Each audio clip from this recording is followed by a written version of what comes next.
सुभाष बाबू, अभी जो चल करके आए हो तो आपने अपने श्वास को देखा कि तेज चल रहा है, धीरे चल रहा है या मध्यम चल रहा है? चलने में कुछ तेज चल रहा है ये महसूस हुआ ना? वही अंतर देखना है। एक एक मिनट का जो अंतर है हमारे श्वास का, हमारे शरीर के किसी भी अंग का, तो उससे हमें पता चलता है कि शरीर मेरे से अलग है, मैं शरीर से अलग हूँ। समझे ना? और मैं क्या कर रहा हूँ, मुझे क्या करना चाहिए, ये बात की जानकारी उसी समय होती है।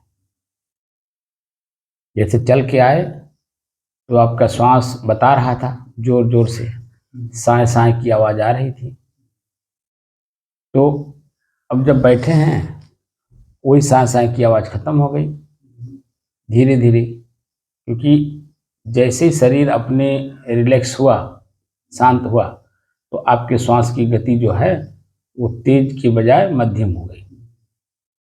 हो गई कि नहीं? तो अंतर दिखा कि नहीं दिखा? हाँ, तो वही अंतर अपने भीतर ढूंढना है कि मैं कौन हूं और प्रकृति क्या है। अब प्रकृति की जो गति है यानी चाल, वो कितनी सूक्ष्म है, और हम लोग उसी को जानने बैठे हैं कि प्रकृति को जानने और प्रकृति के साथ साथ अपने आप को जानने। ठीक है ना? तो उसी का अभ्यास हम लोग कर रहे हैं, एहसास कर रहे हैं कि मैं कौन हूं और प्रकृति क्या है।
अपने ही चंचल मन को अपने ही बस में करके एकाग्रता, स्थिरता एवं स्वयं अपने आप में शांति का अनुभव करने के बाद स्वयं मैं कौन हूँ को जानने की दृष्टि से साधना करते करते आज 1086 दिन हो गए। तारीख 28 अक्टूबर सन 2024, दिन सोमवार, प्रातःकाल का समय।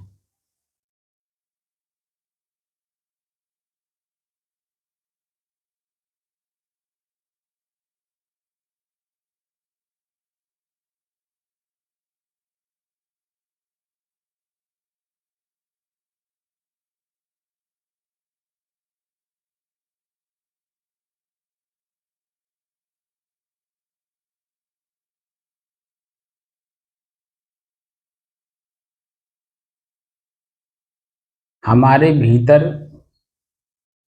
स्मरणों, ख्यालों और स्मृतियों की जो भीड़ है, उसी भीड़ के चकाचौंध में हम अपने आप को खो दिए हैं।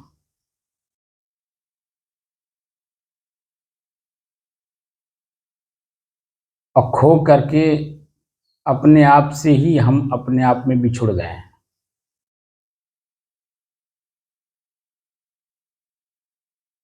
अपने आप से अपने आप में बिछुड़ने में काफी देर हो गई है,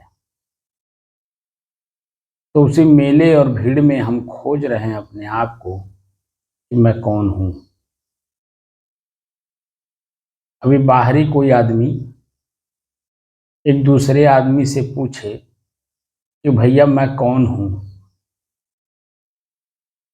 तो पहले तो वाइड करेगा,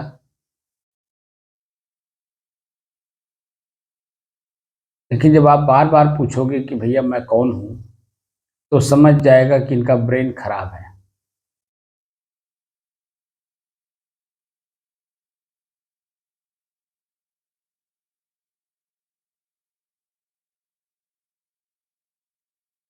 तो ब्रेन को ठीक करने के लिए वो डॉक्टर साहब के पास ले जाएगा कि भैया इनका ब्रेन खराब हो गया।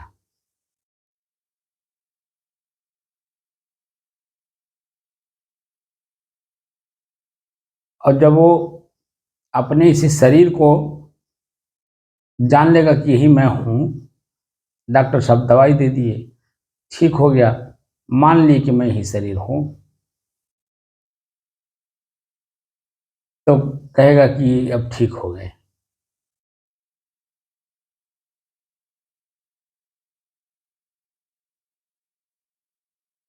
ऐसे ही अध्यात्म में हमारे ऋषियों ने प्रश्न किया सभी लोगों से कि भैया मैं कौन हूं। क्या आप लोग जानते हैं कि मैं कौन हूं? तो आम आदमी को तो इस बात का ख्याल नहीं है कि मैं कौन हूं। तो देखा कि कहा अरे यार ये तो जन अलग ही इनका एक रास्ता है, अपने उस रास्ते पे चल रहे हैं, मैं कौन हूं, मैं कौन हूं।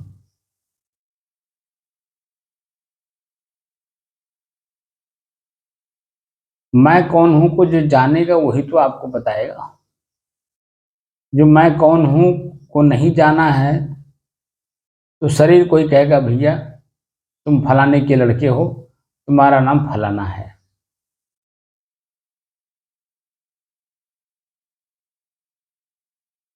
तो हम मान लेते हैं कि हम फलाने के लड़के हैं और इसी शरीर का मेरा ये नाम है।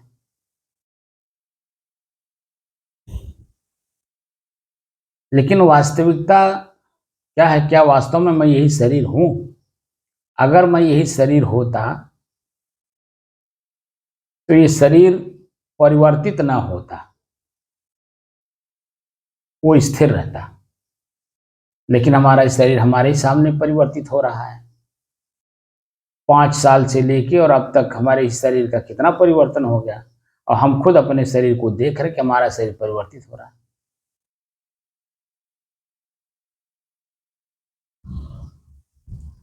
लेकिन हम ये नहीं जान पा रहे कि मैं ये शरीर ही हूं कि इससे अलग कुछ हूं।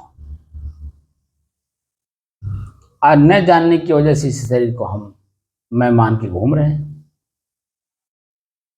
तो मैं कौन हूं को जानने का जो दृष्टिकोण है, उस दृष्टिकोण से जब आप देखेंगे तभी समझ पाएंगे कि मैं कौन हूं।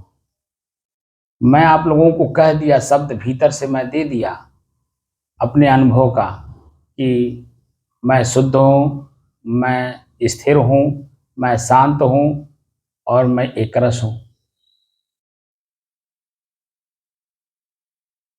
अब कह देने से क्या मैं शुद्ध हो गया?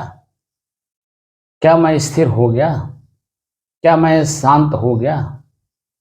क्या मुझे अपने ही एकरसता का ज्ञान हो गया?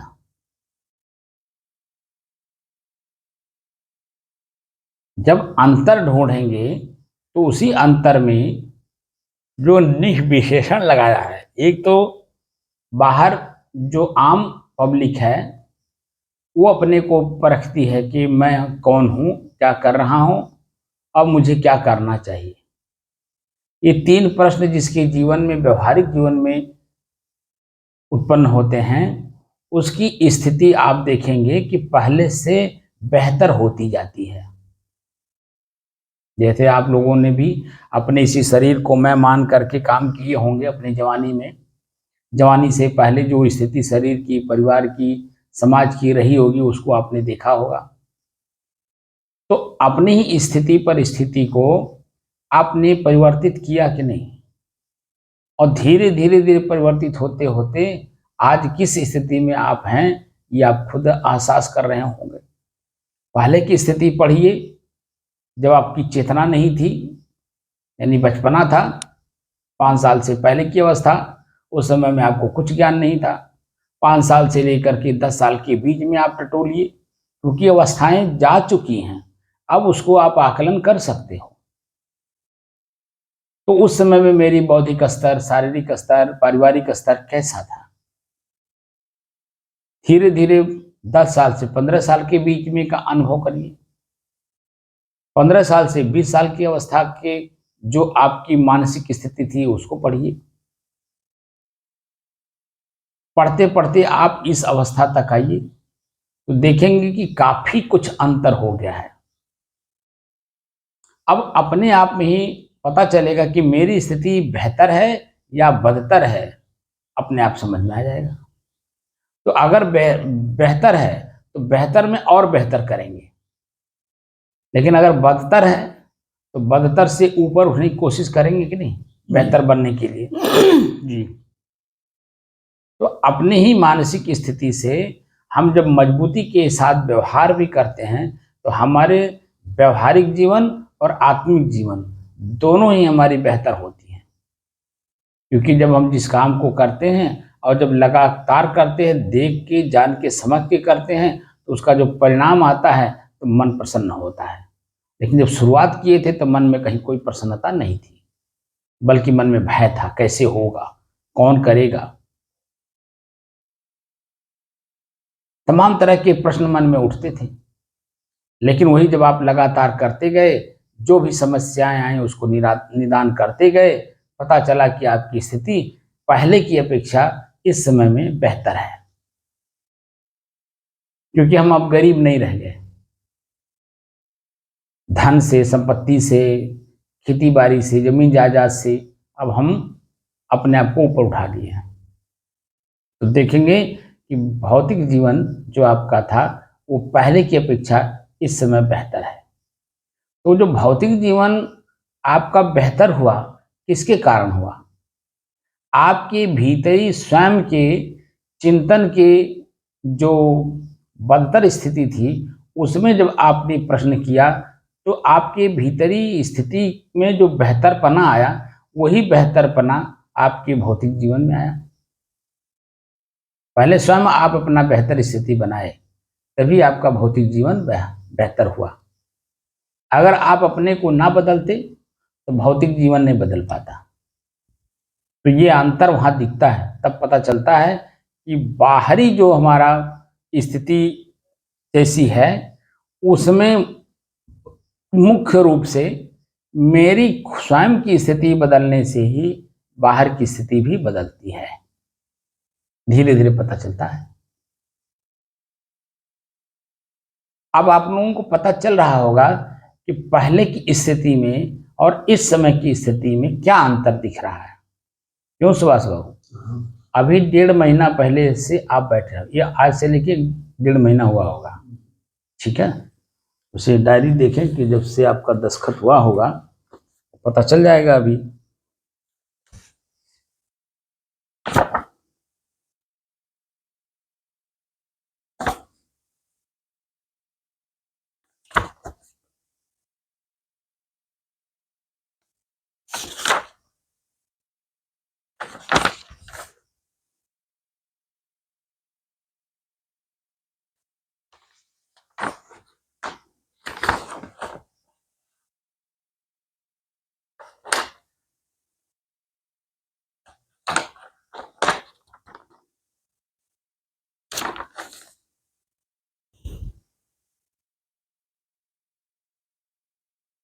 आप आए हैं 31/8 तारीख, 8वां महीना में 31 तारीख से आप आना शुरू किए हैं।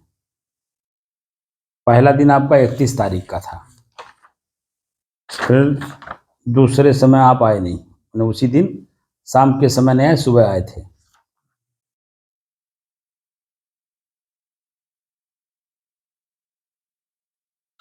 तब से आप लगातार मने आ रहे हैं।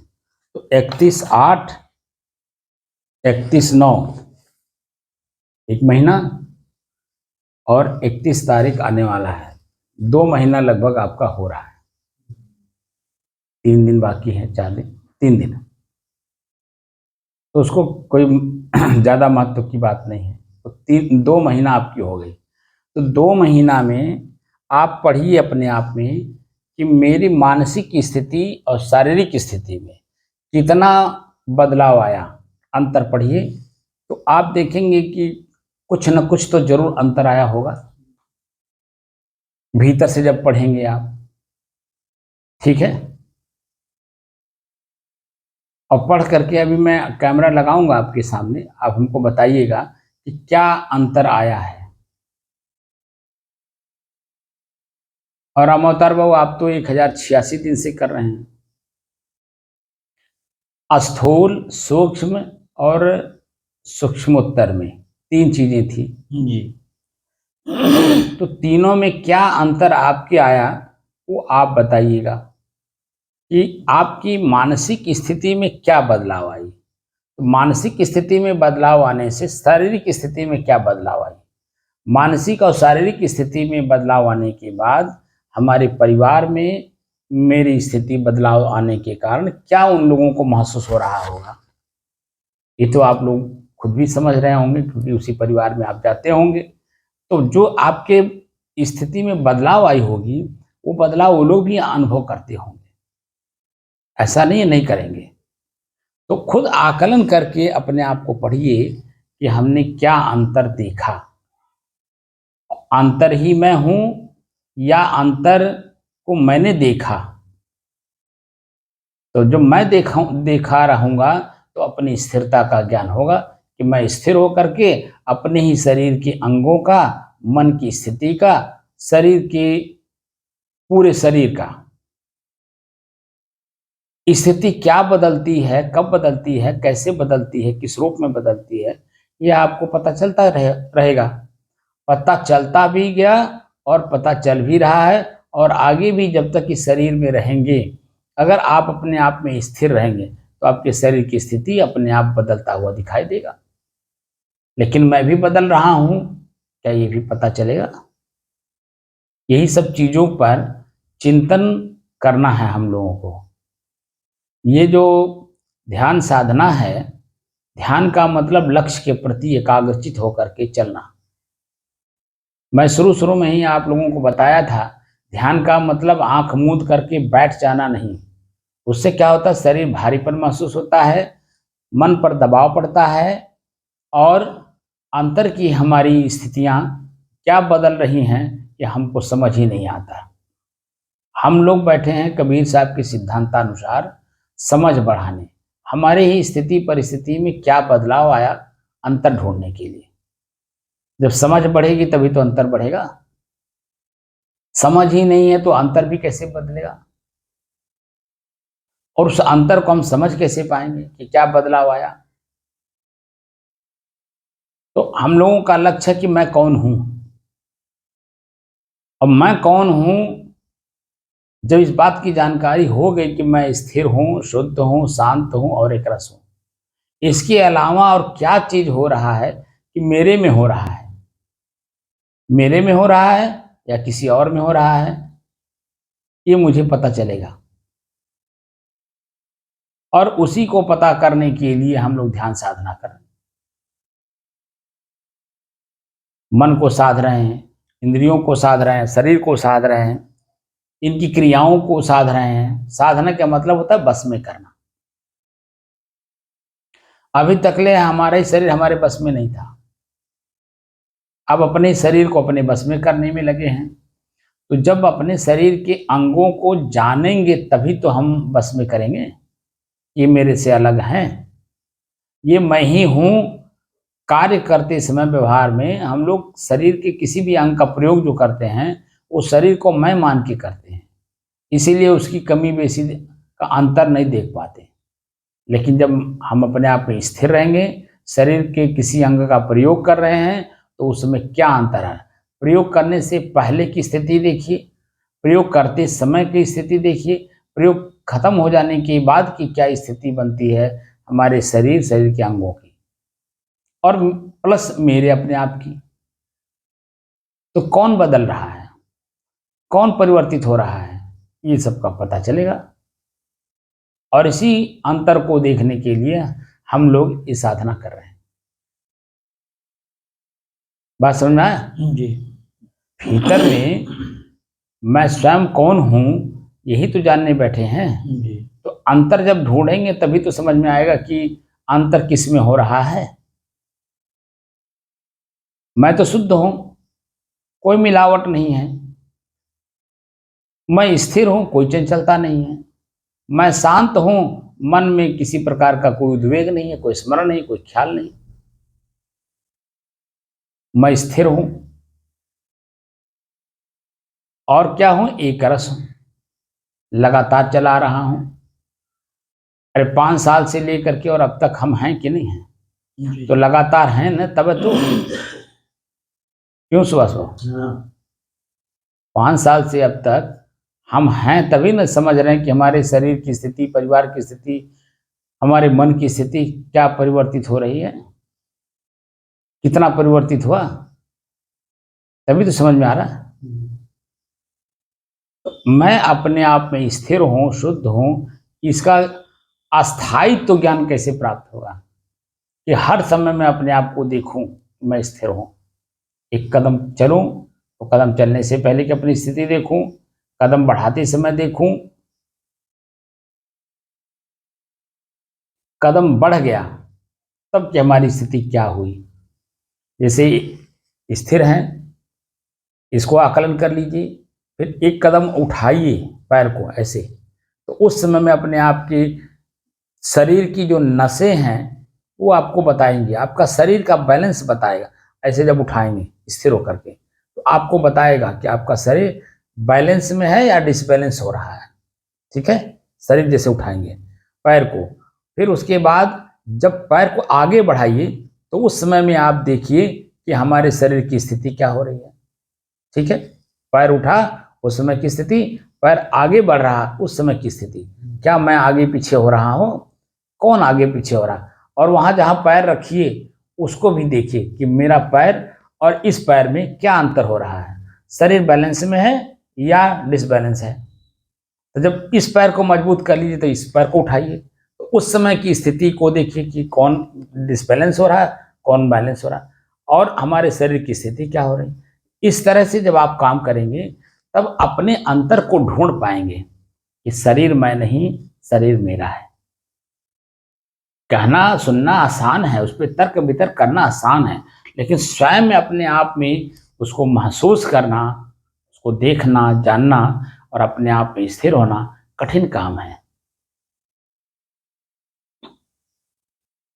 और कठिन काम को जो सरल करे वही तो संत हैं। और संत के सानिध्य में ही जो मैं अपने आप का परिचय प्राप्त कर सकता हूं।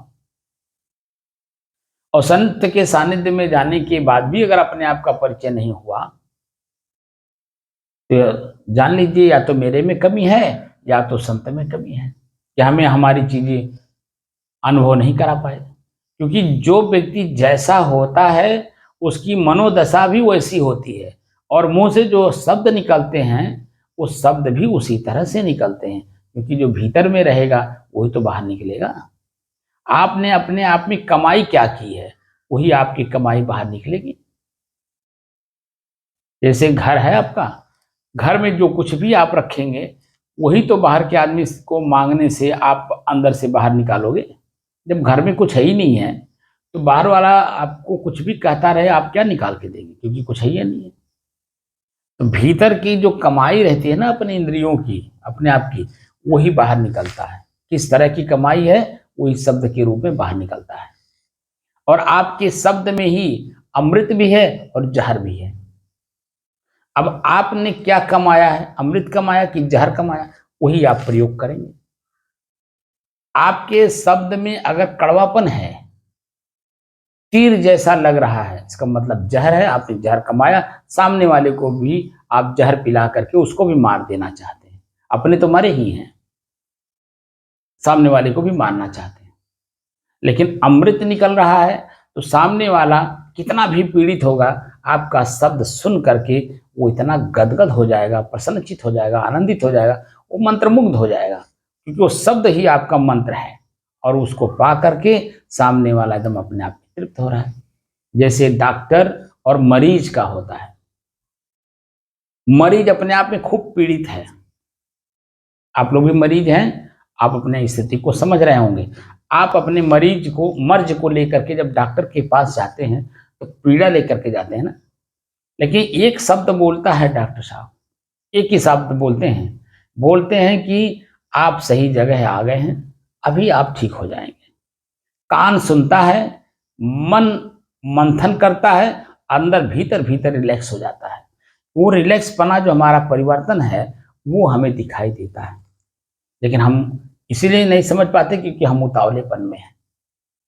क्योंकि सबसे बड़ा अगर कोई औषधि है तो वो शब्द है, और शब्द से ही जीव अपने आप में स्थिर होता है और अपनी स्थिरता का बोध करता है।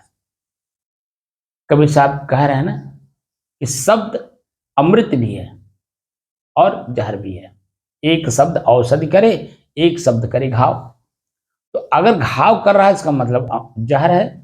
और अगर किसी के मन में अगर कष्ट है, पीड़ा है, दर्द है, और शब्द पा करके अगर वो हंस दिया तो अमृत हुआ कि नहीं हुआ। तो शब्द से बड़ा कोई औषधि संसार में नहीं है जीवों के कल्याण के लिए। तो जीव कल्याण करना चाहता है, शब्द कैसा वो प्राप्त कर रहा है, उसका कल्याण कैसा हो रहा है। तो परिवर्तन जो दिखता है वो हमें स्पष्ट मालूम होना चाहिए। तो हम उसी चीज को जानने के लिए साधना कर रहे हैं। इसमें उतावलेपन का जरूरत नहीं है।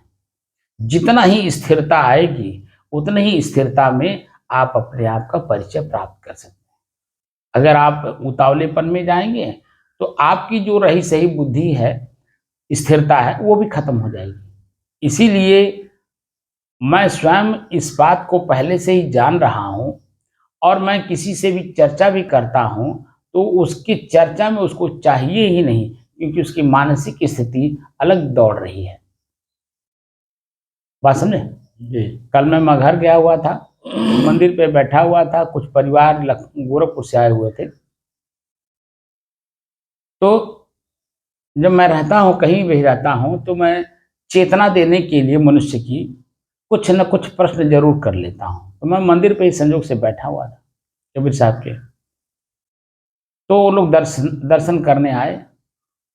अब दर्शन किए तो मेरे मन में आया कि उसमें एक बुजुर्ग व्यक्ति थे, 65 साल के रहे होंगे। तो मेरे दिमाग में आया कि जीवन में कमाई क्या किए हैं, जरा कुछ जाना जाए। तो जीवन की कमाई जैसे मैंने प्रश्न किया कि मेरे अंदर में एक प्रश्न उठ रहा, कोई उसका जवाब नहीं दे पा रहा। हो सकता है आप लोग पढ़े लिखे होशियार आदमी हैं और आप लोगों को जानकारी हो सकता है आपके द्वारा हमको जानकारी हो जाए। मैंने वही प्रश्न कर दी, ये जो शरीर है, ये शरीर ही मैं हूं या ये शरीर मेरा है, ये समझ में नहीं आ रहा। तब तो को बुजुर्ग आदमी कह रहे हैं, ना ये शरीर मेरा है ना शरीर मैं हूं।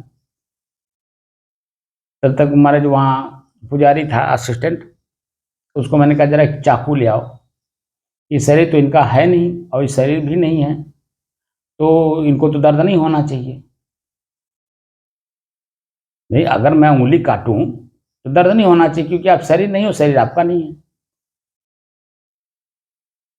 तो 2-4 बातों में मुझे उलझाने की कोशिश की, तो मैंने तुरंत कह दिया कि कहीं आप पंडित जी तो नहीं हैं। तो मुस्कुराने लगे। तो मैं समझ गया, मैं तुरंत वहीं कह भी दिया कि पंडित जी अपने आप को खूब सुपर मानते हैं और इतनी सुपरियरिटी अपने आप को मान लिए कि अपने आप को भूल गए।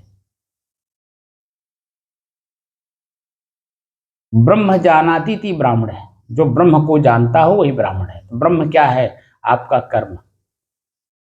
आपका कर्म क्या है? आपका शरीर, आपकी मन, चित्त, बुद्धि, उस क्रियाओं में आप उलझे हुए हैं, इसीलिए आप जो है दूसरे को भी उलझा रहे हैं। आपका काम है इनसे सुलझना और सुलझ करके दूसरे को भी सुलझाना, तब आप ब्राह्मण हैं। खाली कह देने मात्र से, 2-4 चौपाई, श्लोक, दोहा या 2-4 किताबों को पढ़ लेने से उसके जो एग्जाम्पल वगैरह हैं उसको खाली रट दूसरे के सामने बोल देना और अपनी स्थिति खुद ना पढ़ पाना, ये तो कोई ब्राह्मण तो नहीं हुआ। तो मैंने उनको बताया, मैंने कहा कि आपको पता होना चाहिए कि जगत गुरु ब्राह्मण, लेकिन ब्राह्मण गुरु, ब्राह्मण का भी तो कोई गुरु है। तो ब्राह्मण गुरु सन्यासी, तो मैं सन्यासी हूँ, इसीलिए मेरा कर्तव्य है कि आप में जो कमियां हो वो हम दूर कराएं, ये मेरा कर्तव्य बनता है। तो मेरा कर्तव्य जो है वो मैंने आपसे प्रश्न करना शुरू किया और आप जो है एकदम ऐसे उल्टा जवाब दे रहे हैं जैसे उसके आपसे कोई मतलब ही ना हो। तब 2-4 जो है शब्द जब मैं उलझाया तब थोड़ा सा शांत हुए। तब मैंने कहा कि इस शरीर में, तो उनके जो और परिवार के लोग थे उन लोग भी वही उन्हीं का मुंह देखी बात करने लगे, ये शरीर मैं नहीं हूँ, मेरा नहीं है। तब हमको कह रहे हैं कि अरे जब आत्मा छूट जाएगी तब कहाँ ही रहेगा। तमाम तरह की बातें वो आगे पीछे की करने लगे और जो मैं कह रहा हूँ उसको समझना नहीं चाहते। तो ऐसे वही भर नहीं, मैं किसी से भी प्रश्न करता हूँ सभी लोग उलझे हुए हैं और अपनी उलझन मेरे ऊपर भी डालने की कोशिश करते हैं। कहाँ महाराज जी, क्या प्रश्न आप छेड़ दिए, कौन जरूरत है इसकी? अब बताइए, बैठे मेरे पास हो, मंदिर में आए हो, तो मेरा कर्तव्य क्या बनता? आपके अंदर में जो चेतना सो गई है उस चेतना को जगाना ही तो मेरा काम है। आपने सुला दिया है अपने आप को, तो मेरा काम ही है आपको जगाएं। क्योंकि जो परिवार के बड़े बुजुर्ग होते हैं वह सोए हुए परिवार के सदस्यों को ना जगाएं तो जागेगा? बोलिए क्यों सुभाष बाबू? उसको कौन सी चिंता है? क्योंकि खाने को मिल ही रहा है, पहनने को कपड़ा मिल ही रहा है, कहीं जाने के लिए किराया भाड़ा मिल ही रहा है, नहाने के लिए साबुन मिल ही रहा है, पेट भरने के लिए भोजन मिल ही रहा है, और क्या चाहिए? तो सोएगा नहीं तो और करेगा क्या? लेकिन बड़े बुजुर्ग इसीलिए चेताते हैं कि जो आज तुम कर, मैंने जो तुमको मिल रहा है वो तुम्हारी अपनी कमाई नहीं है, वो किसी और की कमाई है। और वो कमाई वो जब तक है तब तक मिल रहा है, और वो जब नहीं रहेगा तब तुमको कौन देगा? इसलिए तुम अपनी भी कमाई करो ताकि आगे भी इसी तरह से आपकी स्थिति बरकरार रहे। इसीलिए तो जगाया जाता है, एक सोते हुए को जगाया जाता है, एक निकम्मे को भी जगाया जाता है उसकी चेतना देकर के तुम भी कुछ करो। तो मैं समाज का सबसे बड़ा बुजुर्ग आदमी हूं, तो मेरा कर्तव्य क्या बनता है? बोलिए, संत से बड़ा कोई पद है? और संत खुद सो जाए तो आप बता दीजिए समाज के लोग क्या करेंगे? वो सोएंगे कि नहीं सोएंगे? संत का काम है स्वयं जागे और दूसरों को भी जगाए। और जब सभी लोग जागेंगे तो निश्चित है कि चेतना समाज की अपने आप जागृत होगी। और जो चेतना जब समाज की चेतना जागृत होगी तो किसी के प्रति किसी के मन में ईर्ष्या द्वेष रह जाएगा? कोई छोटा बड़ा रह जाएगा? शरीर या व्यवहार की दृष्टि से तो भले हम लोग छोटा बड़ा मानेंगे, लेकिन आंतरिक रूप से हम छोटा बड़ा नहीं मानेंगे, क्योंकि वो भी वही चेतना है। क्योंकि छोटे बच्चों से, पुराने समय में आप लोगों ने देखा होगा कि बच्चों से भी आदमी बड़ा सतर्क रहता था। किसी भी गलत काम को करते समय सचेत रहते थे लोग, क्योंकि बच्चे के मन पर उसका बुरा असर पड़ेगा। ये जब करने लगेगा तो हमसे रोक नहीं पाएंगे, क्योंकि ये इसको पता नहीं है कि ये क्या कर रहे हैं। इसीलिए छोटी छोटी चीज़ों पर भी गौर लोग करते थे कि सुरती भी खा रहे हों, बीड़ी भी पी रहे हों या कुछ भी कर रहे हों, तो वो अपने बच्चों के सामने नहीं करते थे। तो बच्चे उसका स्वाद नहीं ले पाए या उनके सामने बुराई नहीं आई आँख के सामने, तो वो उस बुराई से दूर रहे। इस बात का कभी आप लोगों ने आकलन किया होगा, किए हैं कि नहीं किए हैं? जी जी सही है। क्यों सुभाष बाबू? पुराने लोग इस बात का ध्यान रखते थे कि नहीं? बच्चा अगर सोता भी था तो माता के पास उतने देर के लिए सिर्फ जाता था कि जितने देर उसको खाली दूध पीना हो। बाकी वो माता पिता के पास नहीं रहता था रात के समय में। वो दादा दादी हों, फुआ हों, किसी उनके पास सोता था। इसीलिए वो बुराई को दूर तक भी नहीं समझ पाता था। जैसे 20 साल का हो गया, 15 साल का हो गया, वो कुछ भी नहीं जान पाता था। लेकिन आज की स्थिति ऐसी हो गई है कि जहाँ संयुक्त परिवार जब है ही नहीं, तो उसी कमरे में बच्चा माता पिता रहेंगे, तो जो माता पिता क्रिया करते हैं वो बच्चा देखेगा कि नहीं? आपसी जो बोली भाषा है, खान पान है, रहन सहन है, वो बच्चा देखता है और उसी से उसकी स्थिति बदलती रहती है। तो हम आकलन नहीं कर पा रहे हैं कि हमारी स्थिति जो बदल रही है या बच्चे की स्थिति बदल रही है, वो मेरी वजह से बदल रही है। तो मैं अपने आप को चेतना में नहीं ला पा रहा हूँ, क्योंकि जब ये घर ही एक ही है, परिवार ही एक ही है और कोई है ही नहीं है, तो इसको छोड़ें कहाँ? तो कहाँ छोड़ें? बच्चे को किसी के पास छोड़ने का मतलब है विश्वास पात्र व्यक्ति। अब पहले हर एक दूसरे के अंदर में विश्वास होता था। घर में परिवार है, हर परिवार एक दूसरे को कोऑपरेट करता था, विश्वास जीते रहता था। इसीलिए बच्चों को छोड़ के भी लोग दूर भी चले जाते थे, क्योंकि उन्हें विश्वास रहता था कि जिसके पास हम बच्चे को छोड़े हैं वो मेरे बच्चे के साथ कोई गलत काम न करेंगे, ना उसे करने देंगे, और खान पान में अपने बराबर रखेंगे। वो विश्वास हुआ करता था। आज वो विश्वास उठ गया है। जहाँ पति पत्नी का ही विश्वास नहीं रह गया हो आपसी, वहाँ दूसरे में विश्वास क्या रह जाएगा? बोलिए। इसी नाते आज जो समाज बिखर रहा है वो इसी के कारण कि एक दूसरे के पास, एक दूसरे के अंदर में विश्वास नहीं रह गया। तो विश्वास को कैसे जीतेंगे? सबसे पहले दूसरे का विश्वास जीतने के लिए अपने आप पर ही अपने आप का विश्वास होना जरूरी है, क्योंकि मैं अपने आप में ही अपना विश्वास नहीं कर रहा हूँ। एक शब्द या एक अनुभव अभी 1 मिनट पहले हुआ, उसी पे विश्वास नहीं रह जा रहा 1 मिनट बाद। तो जब आप अपने ऊपर विश्वास नहीं कर पा रहे हो तो दूसरे के ऊपर विश्वास कैसे होगा? आप बताओ। क्योंकि आप अपने को जान नहीं रहे हैं। इस शरीर को मैं मान लिए हैं, प्रकृति को मैं मान लिए हैं, इसीलिए विश्वास कैसे रहेगा? विश्वास करने के लिए प्रकृति या पुरुष का, दोनों का आंतरिक जो स्थिति है जानना बहुत जरूरी है। अंतर ढूंढना जरूरी है। अंतर ढूंढ लेंगे तो आपकी स्थिति अपने आप में मजबूत हो जाएगी। और जब इससे आपकी अपनी स्थिति मजबूत हुई, अपने आप पे विश्वास अपने आप जागना शुरू हो जाएगा। और आप अपने आप पे जब विश्वास करना शुरू कर लिए तो सब पर आप विश्वास करेंगे। कोई ऐसा नहीं है कि जिस पर आप विश्वास नहीं करेंगे। वह आपके साथ छल कपट करे, राग द्वेष करे, आपके साथ धोखा करे, कुछ भी करे, आप उस पर ध्यान नहीं देंगे। आप अपने आप पे ध्यान देंगे कि मेरे से ऐसी गलती ना होने पाए। वो कर रहा है, वो जाने, उसका काम जाने, मैं मेरे से ना होने पाए।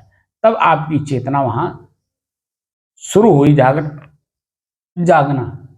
और जिस दिन पूर्ण चेतना जागृत हो जाएगी, यही समाज के लोग फिर आप पर विश्वास करना शुरू कर देंगे, क्योंकि आपने सब पर विश्वास किया। तो आपके, क्योंकि कर्म का सिद्धांत है कि जो आप दूसरों के लिए करते हो, प्रतिक्रिया के रूप में आप ही को मिलता है। तो जो व्यवहारिक रूप से कर्म करते हो या आंतरिक रूप से कर्म करते हो, उसका रिस्पॉन्सिबिलिटी आप ही के ऊपर आती है, दूसरे के ऊपर नहीं जाएगा। इसीलिए मूल रूप से हमें स्वयं को जानने जनाने की दृष्टि से बैठे हुए हैं, काम कर रहे हैं कि स्वयं मैं कौन हूं। तो स्वयं कौन हूं को जानने के लिए जो काम किया जा रहा है, उस पर अगर आप पूर्ण विश्वास नहीं करेंगे, विश्वास का मतलब काम करना।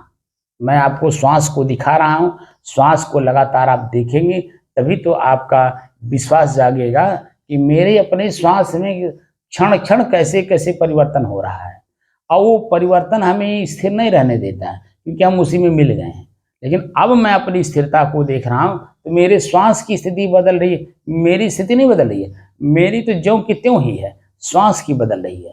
तो श्वास में भी अब, श्वास माने हवा, हवा भी अपने आप में शुद्ध है, लेकिन उस हवा में क्या मिला हुआ है, कुछ मिलावट है, तभी तो परिवर्तन हो रहा है, और वो परिवर्तन हमें दिखाई देना। तो क्या मिला है? सुगंध आया तो कौन मिला हुआ है, दुर्गंध आया तो कौन मिला हुआ है, ठंड आया तो, गर्म आया तो, दुर्गंध आया तो, क्या बदलाव आ रहा है, कौन है उसमें? तो जब श्वास की गति देखना शुरू करते हैं, तो हमें अपनी स्थिति भी समझ में आती है कि मेरे अंदर में कैसे बदलाव आ रहा है, ईर्ष्या किसकी है, क्रोध किसकी है। तब पता चलता है ये तो फलाने की है, मेरी नहीं है, फलाने की है। तो फलाने का सामान्य फलाने को लौटा देंगे तो मैं हल्का हो जाऊंगा कि नहीं? बोलिए जी। अपने आप में हल्के हो जाएंगे, एकदम स्थिरता अपनी महसूस होगी। तो क्रोध किसका है? अग्नि का। अग्नि स्वयं जलती है, दूसरे को जलाती है। तो मेरे अंदर में अगर अग्नि जागृत हो गई, इसका मतलब मेरे बुद्धि, दिल, दिमाग को सबको जला के खाक कर दे रही है। तो उसको क्यों नहीं लौटा दें? हम अपने आप में शुद्ध रहें, अग्नि को हम अपने अंदर में प्रवेश न करने दें। तो जैसे जिस रूप में आपके अंदर में प्रवेश करने की कोशिश करेगी अग्नि, आप तुरंत उसे देख लेंगे, जैसे देखे तैसे उसको आप वहीं रोक देंगे कि नहीं? बोलिए। जी, रोक देंगे। तो आपकी स्थिति ज्यों की त्यों बनी रहेगी कि नहीं? जी। यही सब अंतर जानने जनाने के लिए हम आप लोगों को ये ध्यान साधना करा रहे हैं। ये नहीं कि आप सीख लीजिए, जाइए दूसरे को सिखाइए। दूसरे को क्या गर्ज पड़ी है, आपको गर्ज पड़ी है। आप पहले अपने आप को जान लीजिए। जिसको सौदाई गर्ज होगा, जैसे कुआं अपनी जगह पर स्थिर रहता है, जो कि उसमें शुद्ध जल है, स्वच्छ जल है, निर्मल जल है, मीठा जल है, वो लेकर के बैठा हुआ। अब जकरे ससुर के नाती प्यास लागी ते कुआं के पास जाई। बात समझे? जब कुआं के पास जाई तो निश्चित है कि कुआं उसको मीठा जल देगा, शुद्ध जल देगा, निर्मल जल देगा, ठंडा जल देगा, और वो पी करके स्वयं अपने आप में तृप्त होगा कि नहीं होगा? बोलिए। होगा। वही काम मैं कर रहा हूँ। गर्ज आप लोगों को है, आप लोग मेरे पास आए, तो इसलिए मेरा कर्तव्य बनता है शुद्ध जल दे दें। और शुद्ध जल पीने की आपकी क्षमता है नहीं, तो कैसे पिएंगे आप बताइए? आप लोगों के माध्यम से पूरे विश्व के साधकों से मैं यही कहना चाहता हूं कि शुद्ध जल पियो और स्वयं स्वयं चल करके जाओ वहां। आपके पास कोई क्यों आएगा? जैसे आप अपने में अकड़ रखते हो, नहीं जा सकते हो, कोई एक अच्छी चीज आपके पास हो तो आप अकड़ में रहते हो कि मेरे पास अच्छी चीज है, क्यों हम किसी को दे दें। ऐसे कोई किसी के पास भी अगर होगा और आपको जरूरत है, तो चल के आपको स्वयं जाना चाहिए। और स्वयं चल करके जाओगे तो आपको स्थिति का पता होगा कि मेरी स्थिति में कितना बदलाव आया, कितना नहीं आया। हमको इस साधना कराते हुए कितना दिन हो गया? 3 साल हो गया लगभग। हाँ, हो गया। 5 तारीख आ जाएगा, 3 साल पूरा हो जाएगा नवंबर में। अक्टूबर आज 28 हो ही गया, 8 दिन का अंतर है, यानी 3 साल पूरा लगभग हो गया। और 3 साल के अंदर में हम अपनी जगह पे स्थिर हैं। मेरे पास आने वाले लोग, आप तो उसके साक्षी हैं, और उस दौरान मुझे ही समझाने की कोशिश लोग कर रहे हैं, जो कि आए मेरे पास है, अब मेरी स्थिति को सीख नहीं पा रहे हैं, मैं क्या कहना चाह रहा हूँ। वो तो जो ऊपर ऊपर अभी मैं आपके मानसिक स्थिति जो बहुत बिखरी हुई है, उस बिखरे हुए मानसिक स्थिति को अभी खाली कंट्रोल कराने की क्षमता दे रहा हूं कि श्वास को देखो, एकाग्र करो, इसी पे लगातार देखो। ठीक, 10 दिन में क्या सीख लेगा आदमी बताइए? आप 1084 दिन से लगातार चले आ रहे हैं, सीख रहे हैं, रोज बैठ रहे हैं, आप तो समझ ही नहीं पा रहे हैं। आप बता दीजिए 10 दिन में क्या सीख लेगा आदमी?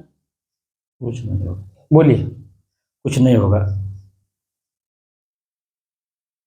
अरे स्कूल में मैं देखता हूँ आजकल जो नर्सरी क्लास है, बच्चे छोटे प्लेवे में जो पढ़ते हैं, उनको प्लेवे में माने बैठने की कला सिखाना क्लास में, उनको साल भर लग जा रहा है। बोलिए, गोली पारना, ABCD, उनको तो पूरा साल व्यतीत हो जा रहा है। और आप बता दीजिए, आप तत्काल में आकर के मेरे पास कह रहे हैं कि मैं MA BA का सब्जेक्ट पढ़ा दीजिए। बोलिए, तत्काल में आके तो MA BA का हम पढ़ेबो करें तो आप क्या समझ पाओगे? बोलिए। जब तक सीढ़ी बाय सीढ़ी यानी क्लास बाय क्लास क्रॉस नहीं करोगे, तब तक ऊपर की स्थिति क्या समझोगे? क्योंकि लास्ट में जाकर के आपको कुछ नहीं करना है, सिर्फ चिंतन करके आपको समाज को शिक्षा दे जाना है कि मैं ये चीजें स्पष्ट देखा। इससे देखा, विवेक रूपी आंख से देखा। तो मेरे पहले के लोग और मैं, जो पहले के लोग जो देखे थे वही मैं भी देखा, लेकिन उसमें क्या अंतर आया ये वर्तमान स्थिति बताती है। जैसे अभी मिट्टी का, आज की 50 साल पहले जो मिट्टी की अपनी खुशबू थी, वह एक प्याज या एक लहसुन किसी के भी घर अगर तड़का में पड़ जाता था तो 10 घर उसका पता चल जाता था किसके घर में लहसुन का तड़का लग रहा है कि प्याज का लग रहा है। प्रदूषित हो गए साहब, पृथ्वी प्रदूषित हो गई। तो आज जो अंतर हम देख रहे हैं कि नहीं देख रहे हैं? जी। तो उस अंतर को जब देख रहे हैं कि कोई भी चीज खाइए वो स्वाद नहीं मिल रहा है। गोभी ले आइए, टमाटर ले आइए, या कोई भी सब्जी ले आइए, जो पहले की सब्जियों में स्वाद होता था, क्या वो वर्तमान में है? खाली आप वो उसको फूला हुआ गुब्बारे की तरह देख लीजिए, लेकिन उसका जो भीतर की वास्तविक स्थिति है सब में अंतर था। गेहूं की रोटी खाइए पहले, आज पहले के जमाने का अब के जमाने बहुत अंतर है। मैं क्या कह रहा हूँ, हर चीज में घी है साहब का, वो तो तो मतलब उसमें कारण क्या है? कारण ये है यूरिया खाद। हाँ, ये खाद यूरिया। तो अब पता चल गया ना, और जैसे सरकार को भी पता चल गया कि अब इसमें भी नहीं रह गया, तो सरकार भी अब देखिए सचेत हो रही है, बदल रही है। वो आप लोगों के बीच में वो आकर के ये बात का जानकारी दे रही है, यूरिया कम से कम प्रयोग करिए, कम से कम जितना कर पाइए, या आप इस तरह से खेती करिए जिसमें जैविक खाद पड़ती हो, जैविक खेती करिए, ताकि हमारी वो खुशबू पहले वाली लौट करके आए। तो अब सब लोग चिंतित हो रहे हैं कि नहीं? क्योंकि सभी लोग उसी से अब परेशान हैं। इसीलिए मैं आप लोगों को कह रहा हूं कि अंतर जब देखेंगे तो अंतर देखते देखते अंतर फिर लाने में सहयोग किसका होगा? हमारा ही तो होगा। हम ही तो बदलेंगे, हमारी स्थिति बदलेगी, सब बदल जाएंगे। क्योंकि समाज का मैं भी तो अंग हूं, मैं बदलूं पहले। हम ये ना देखूं कि पहले सुभाष बाबू बदल जाएं तब मैं बदलूंगा, या रामअवतार बाबू बदल जाएं तब मैं बदलूंगा। रामअवतार बाबू या सुभाष बाबू मेरे ऊपर डिपेंड है कि ये बदल जाएं तो मैं भी बदल जाऊं। क्यों? तो मैं अपने आप को बदल ही नहीं रहा हूं, तो सुभाष बाबू में या रामअवतार बाबू में बदलाव कैसे आएगा बताइए? इसीलिए प्रत्येक जीव का कर्तव्य बनता है तो स्वयं अपने आप में जहां भी उसकी जानकारी हो कि यहाँ गलती हो रही है, तो सबसे पहले अपनी गलती स्वयं सुधारे।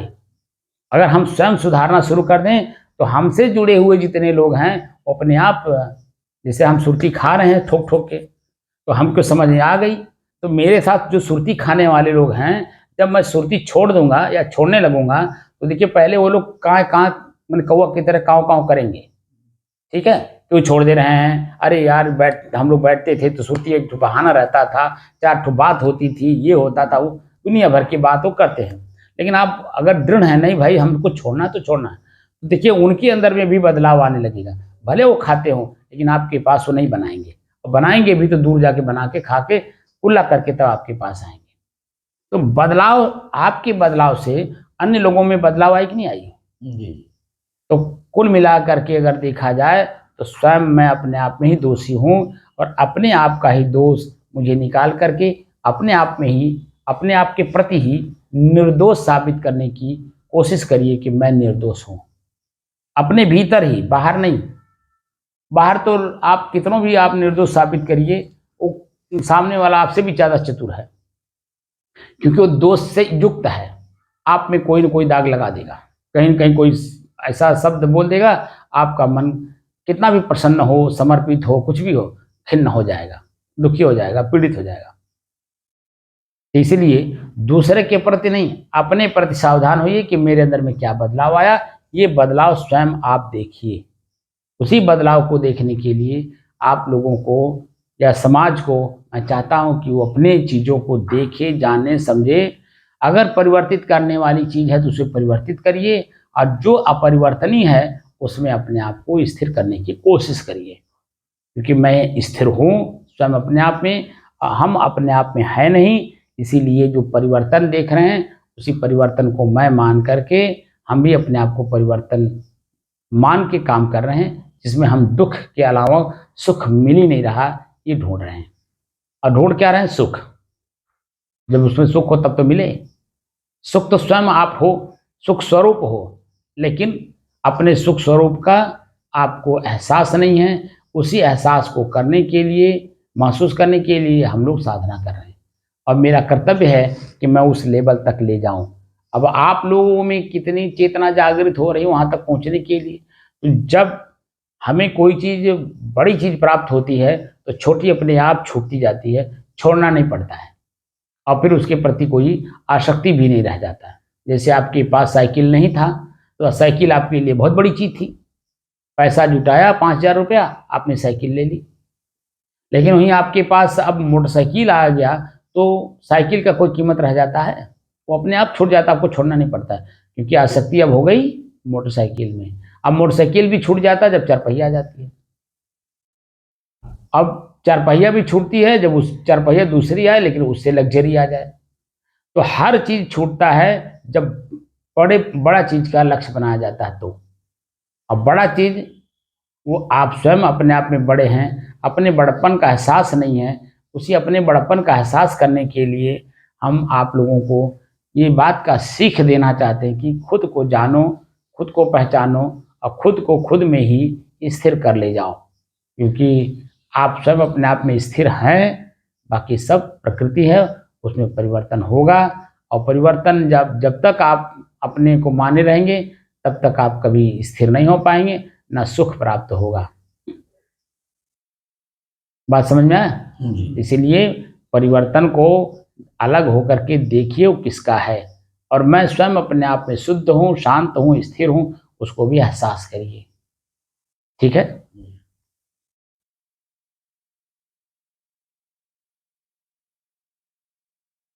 बंद करिए। मोटी मोटी चीजें आप खाली अनुभव करिए कि 5 साल से पहले आपको अपने शरीर का या परिवार का कुछ ज्ञान था? खान पान, रहन सहन, उठना बैठना, बोली भाषा, कुछ ज्ञान था? नहीं था ना, एकदम नहीं था। लेकिन जब 5 साल में आपका शरीर की जो नसें हैं, मांसपेशियां हैं, हड्डियां हैं, जब मजबूत होती हैं, तो उस समय से आपको जानकारी होती होगी 5 साल से ऊपर की। तो 5 साल से लेकर के 10 साल के बीच का कुछ मोटी मोटी चीजें बता सकते हैं जो अंतर आपको दिखाई दिया हो? कुछ अनुभव है या कुछ ख्याल है 5 साल से 10 साल के बीच में?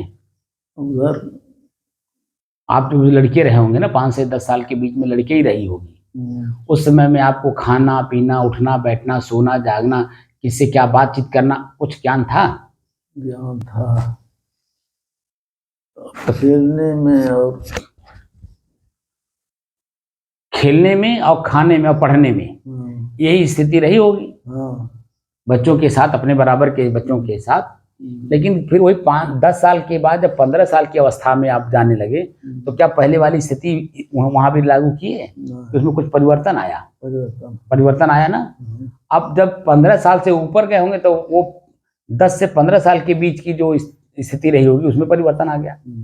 अब 20 साल से लेके 25 साल की अवस्था में जब आप आए होंगे तो आपकी स्थिति परिवर्तित हुई होगी, परिवर्तित होगी नहीं। हाँ, ऐसे 5-5 साल का आप लगा करके आज आपकी उम्र कितनी है? 75 साल। तो 5 साल उधर छोड़ दीजिए, 70 साल की स्थिति में क्या बदलाव आपको दिखाई दिया? परिवार में, आपके शरीर में, समाज में, या गांव के जो संरचना है इसमें क्या जो है परिवर्तन आपको दिखाई दिया पहले की अपेक्षा? कितना परिवर्तित हो गया? बहुत बहुत परिवर्तित हो गया ना। क्या उसे हम रोक पाएंगे? नहीं। बोलिए, क्या वो रुक जाएगा? आज जो स्थिति है ये स्थिति फिर बदल जाएगी, क्योंकि प्रकृति में बदलाव आता रहता है। कभी बाढ़ बहुत तेज आएगी, कभी तूफान आ जाएगा, कभी रोग ऐसा पैदा हो जाएगा, गांव के गांव जन्म ध्वस्त हो जाएंगे, मर जाएंगे। ध्वस्त हो जाने का मतलब मर जाना, गांव का गांव साफ हो जाएगा। तो वो गांव के लोग क्या उस गांव में रह जाएंगे? जब आपके जमाने में हैजा हुआ करता था, हैजा में आप देखे होंगे कि गांव के गांव साफ हो जाते थे, गांव के गांव उजड़ जाते थे, तो वो स्थिति कहाँ रह जाती थी? आज जो बड़े बड़े राजों के रजवाड़े जो उखड़े हुए हैं, वहाँ भम रह रहा है, कोई है ही नहीं है। वो तो सरकार संरक्षित ना करे तो वो गिर पड़ के अपने कप का पस्त हो गया होता है नहीं। तो परिवर्तन सृष्टि का क्रम, हम उसे रोक नहीं सकते। लेकिन क्या आप भी परिवर्तित हो गए 5 साल से लेकर के और आज 75 साल की अवस्था तक? परिवर्तित नहीं हुए। स्थितियां परिस्थितियां बदली प्रकृति में, आप में कोई बदलाव नहीं हुआ। तो आपके बदलाव न होने के, लेकिन आपको नहीं महसूस हुआ होगा कि मेरे में बदलाव नहीं हुआ, कि महसूस हुआ? नहीं हुआ ना। लेकिन अभी इधर 2 महीने से जो आप आ रहे हैं, इसमें कितना बदलाव हुआ? बहुत, पहले की अपेक्षा बहुत हुआ होगा ना। जब हम डांटते हैं तो आप सुनते हैं, तो आप देखते हैं अपने आप में हंसते हैं ना। लेकिन कभी आप अपने में आकलन किए कि मेरे अंदर में कुछ बदलाव आया कि नहीं आया? तो जब अपने में आकलन करेंगे तो निश्चित है कि बदलाव आएगा। और वो बदलाव हम खुद देखते हैं, स्पष्ट रूप से देखते हैं, भीतर से महसूस होता है कि मेरे अंदर में ये बदलाव आ रहा है। समझे नहीं आप? तो इसीलिए जो बदलाव हमारे श्वास की है, हो रही है, उसको भी अलग से होकर के सूक्ष्म रूप से देखिए। चेतना आती है शरीर में।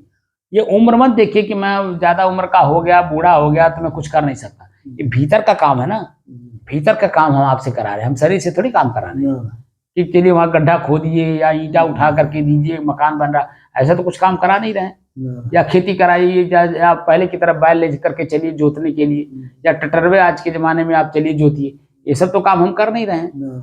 हम तो काम कर रहे हैं कि भीतर से, जहां हमें शरीर का कोई जरूरत नहीं है, समझे ना, शरीर के किसी अंग का कोई जरूरत महसूस हो रही है बताइए? इसीलिए भीतर से स्टेमिना जागृत करिए और चेतना में रह करके काम करिए, तो आपके शरीर की भी स्थिति बदल जाएगी, शरीर में भी स्टेमिना आ जाएगी, फुर्तीलापन इसको कहते हैं। शरीर स्फूर्तिवान हो जाएगा, क्योंकि भीतर से आप स्फूर्तिवान बन रहे हैं ना, इसीलिए शरीर में भी स्फूर्ति आ जाएगी। बात समझ रहे हैं? तो दोनों स्थितियां हमारी बदलती है। मन की स्थिति बदलेगी, वहां स्फूर्ति आएगा, चेतना आएगी, और उसकी वजह से मेरे शरीर में भी स्फूर्ति आ जाएगी। समझे ना? तो दोनों स्थितियां, और फिर परिवार में भी बदलाव दिखाई देगा। वही लोग कहेंगे अरे पहले कैसे थे, आज कैसे बदल गए, क्या वहां मिल गया इनको कि बदल गए। ये स्थितियां दिखनी चाहिए। बात समझ रहे हैं? अब आप बताइए राम अवतार बाबू, अपने स्थिति परिस्थिति के बारे में। साहब वही उम्र उनकी रही, वैसे हमारी उम्र वैसे बदल रहा है। शरीर बदलने वाली शरीर है ऐसा, तो मैं तो उसको नहीं, तो ये बातें क्या पहले आप में जानकारी थी? नहीं तो साहब पहले जानकारी नहीं थी, पहले भ्रम कर रहे थे। तो वही बात तो मैं आज 2-3 दिन पहले पूछ रहा था कि आपके हितैषी कौन हुए, बताइए। राम अजोर बाबू हितैषी थे कि आपके गुरुजी हितैषी थे, या समाज के कौन व्यक्ति था जो आपके हितैषी था? क्या समझ में आया? क्या हमारे माता पिता हमारे हितैषी थे? क्या हमारा शरीर हमारा हितैषी है? क्या हमारे शरीर के अंग हमारे हितैषी हैं? क्या हमारा मन हमारा हितैषी है? जब इस तरह से आकलन देखते जाएंगे तो पता चलता जाएगा ना हमारा कोई हितैषी नहीं है। परिवर्तन देखना है ना, तो परिवर्तन देखने के लिए जब सबको देखेंगे तब ना हम अपने को एहसास कर पाएंगे कि मेरा हितैषी कौन है। जैसे मैं संत के अलावा मैं किसी का नाम ही नहीं लेता हूँ। नहीं सत्य है साहब। तो जो अपने को पढ़ा होगा, जाना होगा, अपने आप में शांत हो गया होगा, वही तो आपको हमको शांत कराने की स्थिति बताएगा। ये सब करा देंगे। बोलिए। जाने का स्वाभाविक आएगा तब तो संत के अलावा किसी में हिम्मत नहीं जो आपको अपने आप में शांत करा सके और आपका परम हितैषी बन सके। इसीलिए संत कड़वा बोलते हैं, ताकि सामने वाले के अंदर में चेतना आए कि ऐसा क्यों बोल रहे हैं, ऐसा क्यों बोल रहे हैं, क्या मेरे में कमी है। ठीक है, इसलिए चेतना देने के लिए हम लोग बोलते हैं। हम आपके दुश्मन नहीं हैं, ना आप मेरे दुश्मन हैं। हम आपको दुश्मन बनाते हैं आप अपने आप के ऊपर, क्योंकि शरीर को मैं मान लिया ना, और शरीर को मैं मानने की वजह से जन्म आप दुखी है। तो मैं शरीर को ही दिखाना चाहता हूँ कि शरीर में जो कुछ भी है वो आप ही का दुश्मन है, मेरा दुश्मन थोड़ी है। मेरा तो मेरा शरीर है। अब मैं अपने शरीर को जीतने में लगा हूँ, और वही मैं आपको भी कहता हूँ कि अपने शरीर को जीतो, शरीर के अंगों को अपने बस में करो। तो शरीर के अंग में कितने लोग आते हैं? आपके बाहरी बॉडी जो है, हाथ पैर आंख नाक कान जीभ, तो है, लेकिन भीतरी भी तो है। तो भीतर भी आपका मन क्या आपका हितैषी है? नहीं, आपका मन। काम करो तो बात की बात है, आपका मन। हाँ चारों, हाँ तो का चारों आपके हितैषी हैं। तब हमने तो बनाया इनको, ऐसे तो नहीं। तो तवज्जो आपने उसको दिया, जो हमने दे दिया तो तवज्जो दिया तभी तो आपके सिर पे चढ़ा। तो अब चढ़ गया तो उतर नहीं रहा। नहीं तो कौन उतारेगा? तो उतारे की आप देखी जा रही है। तो अब उतारेगा तो मैं दूसरे कोई नहीं ना उतारेगा, आपको खुद को उतारना पड़ेगा। बंदर आपके सिर पे बैठा है, आप ही का बंदर है। अब बंदर चंचल होता ही है, वो क्या कर देगा, क्योंकि उसको तो बंदर है, बंदर माने जानवर। उसको क्या मालूम कि मुझे पेशाब कहाँ करना है, मुझे टट्टी कहाँ करना है। वो तो जहाँ उसको लग जाएगा वही कर देगा। आपके सर पे बैठा हो या किसी डगाली पे बैठा हो, वो तो जहाँ रहेगा वहीं से पेशाब कर देगा, क्योंकि उसको ये नहीं पता कि मैं मुझे क्या करना चाहिए। ऐसे हमारा मन जो है हमारा बंदर है, ये कब क्या करा देगा, क्या कर लेगा, कुछ पता नहीं है। इसीलिए स्थिरता जब आपको महसूस होती है तो अपने मन की चंचलता भी समझ में आता है कि बंदर मेरा है, न कि मैं बंदर हूँ। इसीलिए बंदर को शासन रखना पड़ता है बंदर के ऊपर, यानी एक छड़ी लेकर के रखना पड़ता है। किसी बंदर पालने वाले को आप देखिए, वो डंडा हमेशा साथ रखता है। पहले बहुत जानवर पाले जाते थे, लेकिन पालने वाला हमेशा डंडा लेकर रखता था। हाथी पालने वाले देखिए हमेशा अंकुश लिए रहते हैं साथ हाथ में। क्यों लिए रहते हैं? क्योंकि वो कब पगला जाएगा कौन पता है। लेकिन मैं तो पागल नहीं हूँ, वो मेरे बस में है, मैं उसके बस में तो नहीं हूँ। इसीलिए वो अपना अंकुश लिए रहता है। तो आपका अंकुश क्या है? स्वयं का अंकुश, अनुशासन। स्वयं पर अनुशासन स्वयं होना चाहिए, स्वयं की होनी चाहिए। और स्वयं की अनुशासन स्वयं पर है नहीं, इसीलिए मन हमारा बहका हुआ। बस समझ रहे हैं? तो अपने मन के स्थिति को ठीक करने के लिए ज्ञान का अनुशासन और गुरु का डर और स्वयं पर अनुशासन, ये आपके लिए महत्वपूर्ण है। और इस काम को अगर आप नहीं करेंगे तो मैं मौन हो जाऊंगा, आपको कुछ मिलेगा ही नहीं। बस जहाँ थे उतना ही रह जाओगे। इसीलिए अनुशासन का पालन स्वयं पर करिए, स्वयं डरिए अपने आप से। हाँ, स्वयं डरेंगे तो आपका सुधार होगा, नहीं डरेंगे तो सुधार नहीं होगा, बल्कि और गलती करेंगे। और गलती पे गलती करेंगे तो यही समाज के लोग, यही शरीर आपका रोगी हो जाएगा। आपके शरीर में स्टेंट पड़ा है ना, क्या बोलते हैं इसको? पेसमेकर।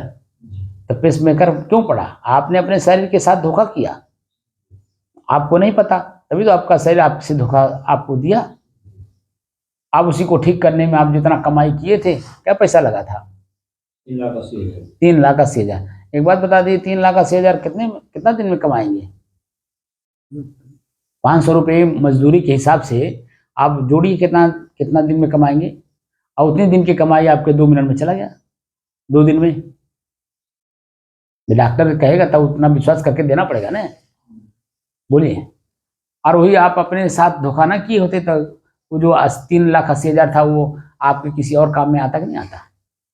बोलिए। आपने अपने शरीर के साथ धोखा किया क्योंकि आपको जानकारी नहीं थी, क्योंकि आपका मन मोह में था, आसक्ति इसमें हो गई थी, और वही आसक्ति जन में आपके शरीर को धोखा दिया। इसीलिए मैं कहता हूं कि किसी पर भी आसक्ति होने की जरूरत नहीं है, क्योंकि वही मेरे लिए पीड़ा का कारण बनता है। मेरे ही अपने शरीर का अंग अगर किसी में आसक्त हो जाएंगे तो वही पीड़ा का कारण बने, क्योंकि वो मानसिक पीड़ा देगा, और मानसिक पीड़ा मुक्त होने के लिए हम लोग साधना कर रहे हैं। ठीक है, इसीलिए एक एक चीजों को देखिए, जानिए, समझिए और प्रयोग करिए, और उसमें अंतर ढूंढिए कि पहले के अंतर में आज के अंतर में क्या अंतर आया, पहले की स्थिति में और वर्तमान की स्थिति में अंतर क्या आया, अपने आप मालूम पड़ेगा। लेकिन जब लगातार अभ्यास करेंगे तब तो एक एक कदम अभी चल करके जाइए घर तक, क्या कदम चले और एक कदम में क्या महसूस हुआ, बातें नहीं करिएगा आपस में, और चल करके जा बताइए हमको शाम को कि हमारे शरीर की स्थिति जब तक हम अपने घर पर पहुंचे नहीं गए, कुर्सी पे बैठ नहीं गए, तब तक हमारे शरीर की स्थिति क्या थी, हमारे श्वास की स्थिति क्या थी, हमारे कान की स्थिति क्या थी, हमारे आंख की स्थिति क्या थी, वो सब का आकलन करके शाम को आइएगा। ठीक है सुभाष भाव? हाँ साहब। एक एक कदम आराम से चलते हो जाइएगा, स्थिरता में पता चलता जाएगा। अब मैं बोलूंगा नहीं, अब आप लोगों का काम है शाम को हमें बताइए कि एक एक कदम हम जब पैर उठा रहे थे तब हमारे नसों में क्या महसूस हो रहा था, मांसपेशियों में क्या महसूस हो रहा था, या हम पैर रख रहे थे, रखते समय जो स्थिति बनती है, जैसे अभी जमीन पे पड़ा नहीं है, एक पैर पे तो आप खड़े हैं, एक पैर उठा हुआ है, दूसरे जगह रखने जा रहे हैं तो फिर रखे नहीं है, बीच में क्या महसूस हो रहा है, कितना वजनदार महसूस हो रहा है, हल्का मालूम हो रहा है कि वजनदार मालूम हो रहा है, वजनदार मालूम हो रहा है तो कितना मालूम हो रहा है, कितना वजनदार मालूम हो रहा है, क्या किलो का, वो सब का आकलन तो हमें बताइए नहीं, आकलन करिए खुद में, हमें बता के क्या करेंगे। हम तो आपको काम करने के लिए कह रहे हैं और आप हमें को बता रहे हैं, हम तो अनुभव कर ही रहे हैं। 570 कदम यहाँ से हमारा घर है। हमें बताइए नहीं, एक एक कदम अनुभव करिए कि मैं उठा रहा हूं तो क्या महसूस हो रहा है, अंतर खुद जो है महसूस करिए कि एक कदम उठा रहा हूं तो दूसरे कदम में क्या महसूस हो रहा है। जैसे आप मुझे देखिए, अभी बताता हूं आपको।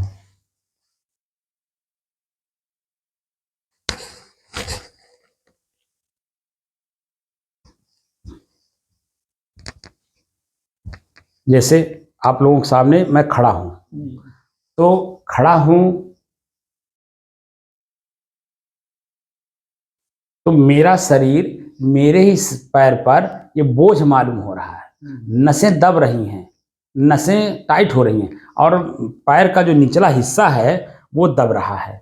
ठीक, अब मैं पैर को उठाने जा रहा हूं तो इस समय में पैर ऊपर नहीं है, तो एकदम बैलेंस है, क्योंकि दोनों पैर बराबर है।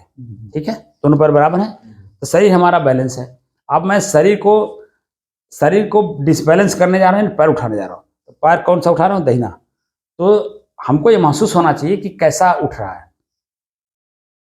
तो अब देखिए कि नसें जानवर ढीली हो रही हैं, ठीक, शरीर डिसबैलेंस हो रहा है, मैं जो है देखिए हिल रहा हूँ, मतलब शरीर मेरा हिल रहा है, तो मुझसे महसूस हो रहा है। अब मैं ऐसे महसूस हो रहा है जैसे गिर पड़ोगे, इसलिए पैर मैं उठा नहीं पा रहा हूँ, और मेरे पैर की जो उंगली है वो देखिए जमीन को दबा के रखी है, और जब वहाँ दबा रखी है तो वहाँ हमें मालूम पड़ रहा है कि हाँ दबाव मालूम हो रहा है।